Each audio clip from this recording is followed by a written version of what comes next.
Բարև ձեզ։ Նստեք։ Ավազ ջան, բացակա ունեք։ Այո, 3 հոգի։ Շնորհակալություն։ Ինձ օգ հիշեցնի ինչ էր անձնարարված։ Ասա մշակած։ Անուշ պոեմի գլխավոր կերպարները։ Շատ լավ։ Նախքան թեմային անդրադառնալը ներկայացնեմ մեր այսօրվա դասի նպատակը։ Դասի նպատակն է ձևավորել գրական երկից քաղված փաստերի օգնությամբ կերպարներին բնութագրելու կարողություններ։ Դասի ավարտին դուք կկարողանաք գրական երկից գտնել տվյալ կերպարի արտաքինն ու բնավորությունը ներկայացնող հատվածները, բանավոր և գրավոր խոսքով կներկայացնեք և կբնութագրեք կերպարներին, համոզիչ և հաստատված խոսքով կհաղորդեք ձեր մտքերը գաղափարները, կարտահայտեք հստակ դիրքորոշում, փաստերով կհիմնավորեք ձեր կարծիքը, կդրսևորեք քննադատական և ստեղծագործական մտածողություն։ Դասը սկսենք գիտելիքի դոմինո մեթոդով։ Ձեր առջև դրված են քարտեր, որոնց վրա նշված են անուշ պոեմի կերպարներին վերաբերող հարցեր։ Ձեզանից մեկը պատահականության սկզբունքով կկարդա իր առջև դրված հարցը, այնուհետև ով կունենա տվյալ հարցի պատասխանը, կհնչեցնի այն և իր քարտը կբերի ու փակցնի գրատախտակին հակառակ կողմով, որոնց վրա նշված են բառեր։ Այդքան ժամանակ շարունակվի, մինչև որ ձեզանից մեկի մոտ մնա անպատասխան հարցով քարտ։ Այդ անձը կմոտենա գրատախտակին և բառերը ճիշտ դասավորելով կստանա անուշ պոեմի գլխավոր միտքն արտահայտող նախադասությունը։ Սկսեցինք։ Շարաջած սկսենք քեզանից։ Եթե անուշ ունենա մեկ խոսքի հնարավորություն և կողմ ուղղելու, ապա ինչ կասել։ Լավ, Մանուկ։ Իմ կարծիքով եթե անուշ ունենա վերջի խոսքի իրավունք իր խորհուրված, նա կասել, որ պետք չէ ավանդույթներից օգտվել։ Շատ ապրես։ Ինչպես է փոխվում անուշի պահվածքում հոգի վիճակը, երբ որ ես իրո միջև ընտրություն կատարելու բան։ Լավ, Էլենա։ Անուշի հոգի վիճակը և պահվածքը, երբ որ ես իրո միջև ընտրություն կատարելիս, դառնում է ավելի մռայլ, կոտրված և հուսալքված։ Կանգնում է այն վիճակում, որտեղ սերը դավաճանություն է ընտանեկան պատվին, իսկ երբ որ կողմը պահել է դավաճանություն սիրուն։ Շատ ապրես։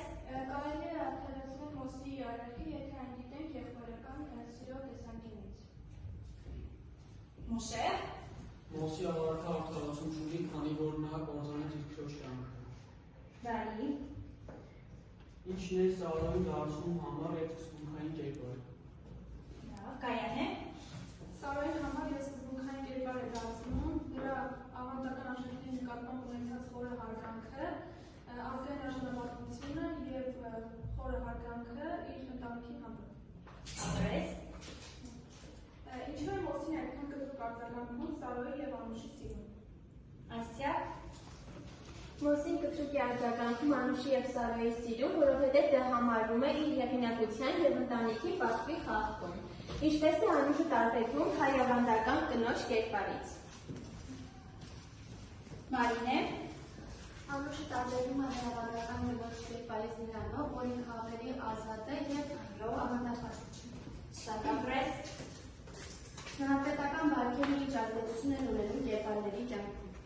Լավ, Գալիկ։ Նահատետական բարքերը խեղդում են հերոսների անձնական ազատությունն ու ճակատագիրը, հանգեցնելով ողբերգական ավարտի։ Կեցես։ Ինչու հերոսներից ոչ մեկ չփորձեց փոխել իր ճակատագիրը։ Լավ, Անահիտ։ Անուշ պոեմի հերոսները չփորձեցին փոխել իրենց ճակատագիրը, քանի որ նրանց մտածելակերպը ձևավորված էր ժամանակի ավանդություններով, դրանք ապրում էին մի աշխարհում, որտեղ մարդուն ձևավորում էին ոչ թե ազատ կամքը, այլ պատվի օրենքները, ընտանեկան և համայնքային ճնշումը։ Հրաշալի է։ Կարելի էր արդյոք Սարոյի մահը կանխել, հաշվի առնելով դրա բնավորությունը։ Լավ, Նարեկ ջան։ Սարոյի մահը կանխել հնարավոր չէ, որովհետև նա համառ է։ Ապրես։ Ինչ է փոխում մոսի մեջ պոեմի վերջում։ Կարեն։ Պոեմի վերջում մոսի մեջ արտանում է խիղճ լազացումը։ Շատ ապրես։ Քովարցը։ Ինչպես է բախրաբարությունը և պատիվը, ձևավորում են կերպարների որոշումները։ Լավ, Միլենա։ Կերպարների որոշումներում բախը կարևոր դեր է խաղում, օրինակ Անուշը բախվում էր Սարոյի և մոսի հակամարտությունից։ Հպարտությունը բոլոր կերպարների մոտ գերակշռող գիծ է, օրինակ Սարոն չի գտնում ներողություն խնդրելու մոսից, Չնայած գիտի, որ դրանը կկանխի ողբերգությունը, Ճիշտ է։ իսկ պատիվը կարևոր ու արժեքավոր դեր է խաղում պոեմում, օրինակ Մոսին Անուշի քայլը դիտարկվում է որպես ընտանիքի պատվի խախտում, իսկ Անուշը հանուն պատվի ինքնասպաների։ Շատ ապրես։ Նիքապը դատարկ է։ Բարի մոտեցիր և փորձի ստանալ պոեմի գլխավոր միտքն արտահայտող նախադասությունը։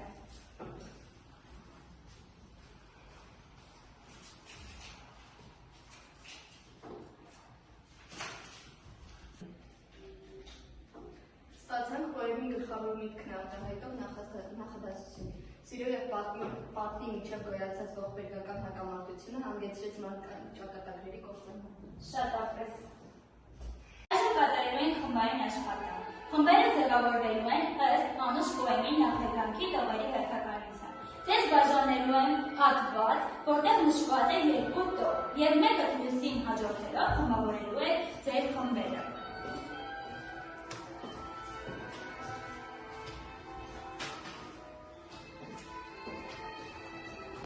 Խմբերը ձևավորվեցին, այժմ պետք է բնագրից գտնեք և առանձնացնեք Անուշի, Սարոյի և Մոսի արտաքին ու բնավորությունը ներկայացնող բառեր ու բառակապակցությունները, այնուհետև այդ ցանկին ավելացնեք նաև այնպիսի բառեր, ինչպիսին, որ դուք պատկերացնում եք կերպարների։ Սկսեցինք աշխատանքը։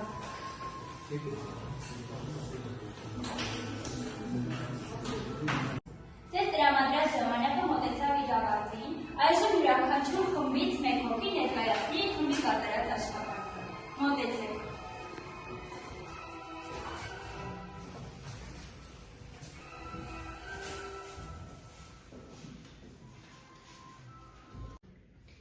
Անուշը սև մազերով, կարմրաթուր, սիրուն աղջիկ, ըստ մեզ թուխամաս, լացիկ կազմվածքով, բաց մաշկով, բնավորությունը բարեսիրտ, զգացմունքային միամիտ, ըստ մեզ համարձակ, անկեղծ ամաչկոտ։ Սալոն արտաքինը սև աչքերով, թուխ մազերով գեղեցիկ, ըստ մեզ ցածրահասակ, հասարակ հագուստով, հուզական աչքերով, բնավորությունը չոբան ճարպիկ համար, ըստ մեզ զգայուն քաջ նվիրված։ Արտաքինը Մոսի մուգ շորերով, լուրջ, ուժեղ մարմնով, ըստ մեզ կանգնահեր, բարձրահարսակ և սևահեր։ Բնավորությունը համարձակ, կոպիտ հպատ, ըստ մեզ խելացի, բարեսիրտ, թիկնակ։ Գերազանցեք, եցեք։ Փորձենք թեման անդրականացնել։ Ինչ եք կարծում։ Եթե Անուշն ապրեր մի րոպեում, ապա ինչպես կդասավորվեր նրա կյանքը։ Ասիա։ Անուշի ճակատագիրը կփոխվեր, որովհետև մենք ապրում ենք ժամանակակից դարաշրջանում։ Շատ լավ, Գագիկ։ Կարծում եմ, որ ընտանիքը կներեր իրեն։ Շատ լավ։ Ավանդույթինի զոհչին։ Համամիտ եմ քեզ հետ, Մարինե։ Ես կարծում եմ, որ Մոսին Անուշի կներեր և Անուշը չխնականներ։ Շատ լավ է։ Շատ ուրախ եմ, որ դուք նման մտածելակերպ ունեք։ Եվ վերջում թեման ամփոփեք 10 տարի անց մեթոդով։ Ինչ կհիշեք դասի հետ կապված 10 տարի հետո։ Մուշեղ։ Անուշի ինքնասպանությունը։ Բարի, Ասիա։ Մոսի կործանարար առաջքը։ Լավ, Մանուկ։ Մահապետական վարքերի կործանարար ազդեցությունը։ Եղավ, Մարինե։ Անուշի խելականությունը։ Լավ, Միրենա։ Պոեմի գլխավոր միտքը։ Շատ բարի, ապրեք։ Ձևաթղթի հիման վրա կատարելու ենք փոխադարձ գնահատում։ Առաջին խումբը գնահատելու է երրորդ խմբի աշխատանքը, երրորդ խումբը երկրորդի, երկրորդը առաջինի։ Խմբերի ավարտներ, ներկայացրեք ձեր գնահատումը։ Երրորդ խումբն ունեցավ լավ աշխատանքային մոտեցում, աշխատում էին համատեղ և կազմակերպված, ունեին բարելավման տեղ, սակայն ընդհանուր առմամբ լավ մոտեցում։ Շնորհակալություն։ Երկրորդ խումբ։ Առաջին խումբը լավ աշխատեց, բոլոր անդամները մասնակցում էին, կար որոշակի աղմուկ, բայց ընդհանուր առմամբ Եղավ, երրորդ խումբ։ Երկրորդ խմբի աշխատանքը լավ էր, բոլորը միասնական էին աշխատում։ Կային որոշ թերություններ, բայց ընդհանուր առմամբ լավ էր։ Շատ բարի։ Այժմ նշում ենք ձեր գնային հանձնարարությունը։ Գրելու եք նամակ